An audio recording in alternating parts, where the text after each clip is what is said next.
Hello friend, welcome to share market live. मैं हूं सागर और आज के वीडियो में हम बात करने वाले हैं रिलायंस इंडस्ट्रीज के स्टॉक के बारे में। दोस्तों, जिस तरीके से पिछले कुछ महीनों में रिलायंस इंडस्ट्रीज के स्टॉक में प्रॉफिट बुकिंग का सिलसिला देखने को मिला, 2370 रुपए के आसपास के हाई लगते हुए दिखाई दिए थे। उसके बाद अब 1900 रुपए के लेवल के आसपास रिलायंस का स्टॉक आ चुका है। 2000 के लेवल को भी फाइनली स्टॉक ने तोड़ दिया। आप अपने स्क्रीन पर देख सकते हैं, यहाँ पे दो चार्ट्स आपके सामने स्प्लिट करके है। पहला है रिलायंस इंडस्ट्रीज का चार्ट और दूसरा है निफ्टी का चार्ट। आपको यहाँ पे निफ्टी के चार्ट में लगातार एक अप ट्रेंड का सिलसिला देखने को मिल रहा है, लेकिन रिलायंस इंडस्ट्रीज ने कहीं ना कहीं जो टॉप आउट किया था वो था 16 सितंबर का दिन, जिस दिन यहाँ पे लगभग 2369 रुपए तक के हाई लगते हुए दिखाई दिए। और उसके बाद से रिलायंस इंडस्ट्रीज में प्रॉफिट बुकिंग आती हुई दिखाई दी। इसका सबसे बड़ा रीजन ये था कि जो यहाँ पे एक के बाद एक पहले जियो की डील होती हुई दिखाई दी, उसके बाद यहाँ पे जो रिलायंस रिटेल की डील थी वो होती हुई दिखाई दी, तो उसकी जो एंडिंग है वो यहाँ कहीं होती हुई दिखाई दी। उसके बाद लोगों ने यहाँ पे प्रॉफिट बुकिंग का सिलसिला चालू किया, रिलायंस से पैसे निकलने चालू हुए और उसके बाद भी निफ्टी का ट्रेंड में कोई गिरावट देखने को नहीं मिली। निफ्टी ने गिरावट लगाई और गिरावट के बाद और तेजी से उछलता हुआ दिखाई दिया। और आपको अभी देखने को मिल रहा है कि रिलायंस अपने हाई से तकरीबन 15-20% नीचे कामकाज कर रहा है, लेकिन निफ्टी अपने उस दिन के लेवल से भी तकरीबन आप देखेंगे तो 1000-1200 पॉइंट ऊपर कामकाज कर रहा है। क्योंकि यहाँ पे फिर फाइनेंशियल्स में वो जो पैसे हैं मूव होते हुए दिखाई दिए, जो पैसे रिलायंस से निकलते हुए दिखाई दिए। आपको पूरे की पूरे स्ट्रक्चर जो है पूरे चेंजेस दिखाई देंगे। और रिलायंस इंडस्ट्रीज का जो स्टॉक है कहीं ना कहीं अपने 200 डीएमए मूविंग एवरेज के आसपास आने की कोशिश कर रहा है। सबसे इंपॉर्टेंट चीज ये है कि रिलायंस में तेजी होगी या गिरावट होगी। दोस्तों, यहाँ पे उस चीज को प्रिडिक्शन करने से अच्छा ये है कि इसका डायरेक्शन क्या होगा ये समझने की कोशिश की जाए। जिस तरीके से रिलायंस ने जो थी लीड लेता हुआ दिखाई दिया था, रिलायंस इंडस्ट्रीज का स्टॉक अगर आप देखेंगे मार्च के महीने में जिस तरीके की गिरावट हुई थी, उसके बाद एक अच्छी खासी लीड आती हुई दिखाई दी थी और निफ्टी को एक तरफा ऊपर खींचने में रिलायंस का बहुत बड़ा हाथ था। लगातार हायर टॉप हायर बॉटम के जो फॉर्मेशन थे बनते हुए दिख रहे थे, लेकिन फाइनली इस लेवल के आसपास इसने अपने प्रीवियस बॉटम के लेवल को तोड़ा और उसके बाद 1850 के रिसेंट जो लो लगे थे उसके बाद रिकवरी हुई, 2100 तक आया स्टॉक और फिर से ऊपरी लेवल पे कोई भी पॉजिटिव न्यूज आ रही है तो वहां पे टॉप आउट होता है और सेल ऑन न्यूज और सेल ऑन राइस की स्ट्रेटेजी के अंतर्गत ये स्टॉक आ जाता है और लगातार सेलिंग हो रही है। और लगातार पिछले 4-5 दिनों से आप देख रहे हैं इस स्टॉक पे प्रॉफिट बुकिंग आती हुई दिख रही है। 2100 से स्टॉक गिर के 1900 पे आ चुका है। अब सबसे इंपॉर्टेंट जो लेवल होंगे किसी भी इन्वेस्टर या ट्रेडर के लिए इस स्टॉक में, डेफिनेटली लॉन्ग टर्म आपके लिए बहुत अच्छा स्टॉक है। लेकिन जिस तरीके की तेजी हुई है तो यहाँ पे अगर प्रॉफिट बुकिंग आती है, दो इंपॉर्टेंट लेवल है तेजी और मंदी वालों के लिए।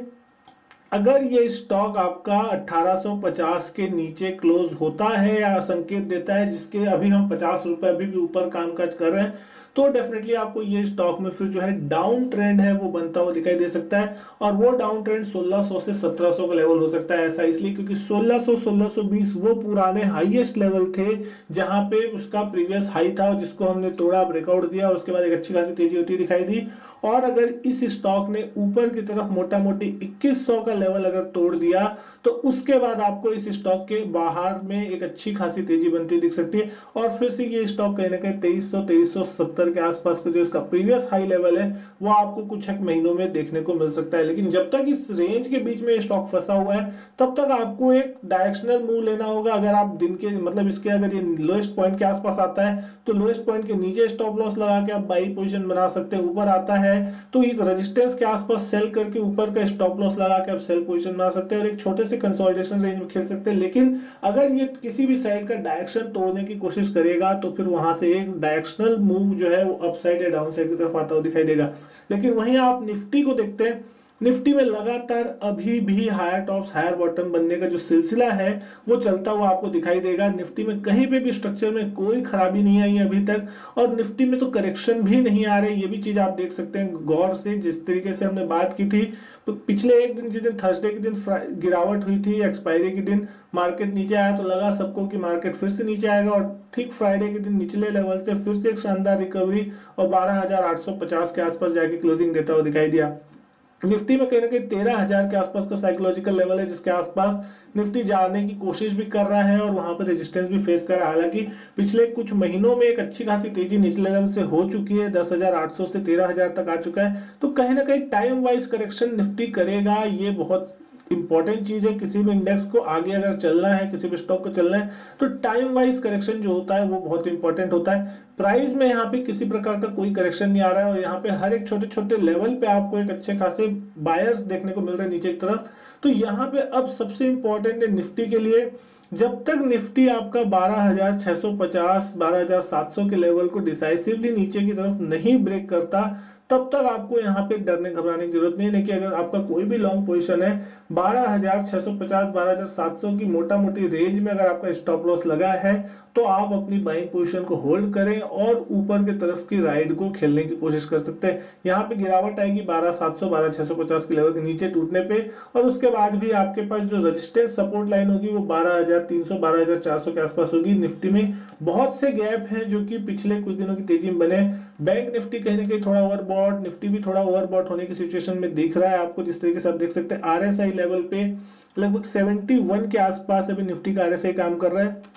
वही रिलायंस इंडस्ट्रीज का आप आरएसआई देखेंगे तो 35 के आसपास कामकाज कर रहे हैं। इसलिए लगातार आरएसआई में भी जो डाउन ट्रेंड है वो आपको रिलायंस में देखने को मिल रहा है, लेकिन निफ्टी में लगातार अप ट्रेंड है आरएसआई में, वो भी आपको देखने को मिल रहा है। एमएससीडी के लेवल पे भी मैं नजर डालूंगा तो आपको रिलायंस का एमएससीडी लेवल जो है वो नीचे की तरफ देखने को मिल रहा है, बेरिश देखने को मिलेगा, लेकिन आपको निफ्टी में एमएससीडी का जो भी लेवल है वो आपको बुलिश साइड में देखने को मिल रहा है। तो लगातार दोनों के स्ट्रक्चर में एकदम अपोजिट डायरेक्शन आते हुए दिख रहा है। अब निफ्टी में से जो है आपके जो फाइनेंशियल है वो आपके चलते हुए दिख रहे हैं, और दूसरे ऑटो स्टॉक्स है उनमें कहीं ना कहीं रैली आती हुई दिख रही है। तो रिलायंस इंडस्ट्री में जो मोटा पैसा लगा था, तो लोग जो है वहां पे जिन्होंने अच्छा खासा पैसा निचले लेवल से बनाया, तो वो कहीं ना कहीं ये सोचते हुए दिखाई दे रहे हैं कि शायद यहाँ से ऊपरी लेवल पे कुछ प्रॉफिट बुकिंग की जाए और वो पैसे किसी दूसरे सेक्टर में लगाया जाए जहां पे अच्छा खासा रिटर्न बनने के चांसेस है, जहां पे अभी भी वैल्यू दिख रही है। इसका मतलब ये बिल्कुल भी नहीं कि रिलायंस बुरी तरीके से क्रैश हो जाएगा, लेकिन हाँ, जिसको भी आपको इन्वेस्टमेंट करना है या जो भी इन्वेस्टर है, जिन लोगों से ये मौका नीचे का पहले का छूट गया था,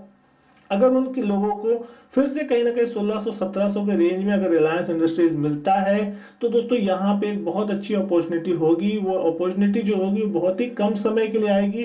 अगर आप ये सोच के बैठेंगे कि यहाँ पे आएगा लगातार यहाँ पे कई महीने गुजार देगा, तो ऐसा नहीं होगा। बहुत ही कम समय के लिए 1-2 दिन 4 दिन के लिए वो मौका हो सकता है आपको आता हुआ दिखाई दे। पैनिक सेलिंग अगर किसी की होती है तो उस कंडीशन में वहां पे एक्यूमुलेट करें, क्योंकि आपने रिसेंटली देख चुका है कि लगभग 2300-2350 तक के हाई लगे हैं। तो आपको एक अच्छे खासे डीप डिस्काउंट पे वो स्टॉक अगर अवेलेबल हो रहा है, 2300 का स्टॉक अगर 1700-1800 में मिल रहा है, तो आपको वो स्टॉक लॉन्ग टर्म के लिए अपने पोर्टफोलियो में ऐड करना चाहिए, ना कि अपने माल को सेल करके निकल जाना चाहिए। यहाँ पे बस एक चीज सबसे ज्यादा इंपॉर्टेंट होगी कि आप जो कोई भी स्टॉक अपने पोर्टफोलियो में लेते हैं उसको सिर्फ उतनी ही क्वांटिटी में ले जिसको आप बचा सकते हैं, जिसको आप होल्ड कर सकते हैं। ओवर लेवरेज होके अगर आप कोई भी माल उठाएंगे डेफिनेटली वो आपका बिक जाएगा, क्योंकि आप उसको होल्ड नहीं कर पाएंगे। क्योंकि जाहिर सी बात है, ब्रोकर आपका जब मार्जिन मांगेगा, आप अगर मार्जिन नहीं भर पाएंगे तो या तो वो आपका सौदा काट देगा या आप खुद पैनिक में माल को बेच देंगे। अब सोच के चलिए कि जो आदमी ने 2300-2350 के आसपास में ऊपरी लेवल पे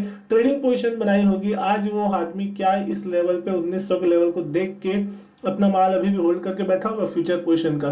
तो नहीं, उस आदमी की पोजीशन यहाँ वहां कहीं ना कहीं करके वो कटी जाएगी और उसकी मजबूरन वो पोजीशन बिक जाएगी। हो सकता है 1-2 महीने के बाद फिर से रिलायंस ऊपर 2300 आ जाए, उसका भाव भी रिकवर हो जाए, लेकिन वो आदमी की पोजीशन कट गई, उसने लॉस बुक किया, फाइनली भाव ऊपर आ जाएगा। तो दोस्तों ये सारी चीज इंपॉर्टेंट है कि आप जितना बचा सकते हैं उतनी ही खाने की कोशिश करेंगे, तो आपको यहाँ पे फायदा होता हुआ दिखाई देगा।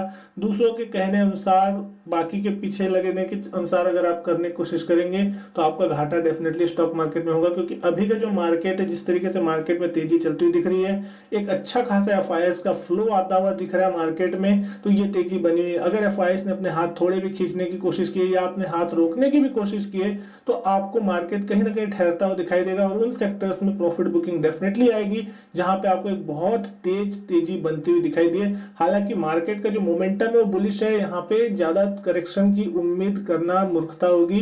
यहाँ पे सिर्फ करेक्शन उतनी ही आएगी जितना में आप यहाँ पे लेने की उम्मीद तो करेंगे लेकिन ले नहीं पाएंगे। तो आपको यहाँ पे सोच समझ के अच्छे सेक्टर के अच्छे टॉप स्टॉक्स को पिकअप करने की कोशिश करनी चाहिए, ताकि आपके पैसे भी सुरक्षित रहे और साथ ही साथ आपको एक अच्छा खासा रिटर्न भी जो है वो रीजनेबल टाइम के अंतर्गत बनता हुआ दिखाई दे। तो दोस्तों यहाँ पे मैं उम्मीद करता हूँ आपको वीडियो पसंद आई होगी। वीडियो अच्छी लगी हो तो वीडियो को लाइक जरूर कीजिएगा, शेयर कीजिएगा अपने दोस्तों के साथ। चैनल सब्सक्राइब नहीं किया तो चैनल को भी सब्सक्राइब जरूर कीजिएगा। मैं आपसे मिलता हूँ अपने नेक्स्ट वीडियो में, तब तक के लिए goodbye and thank you.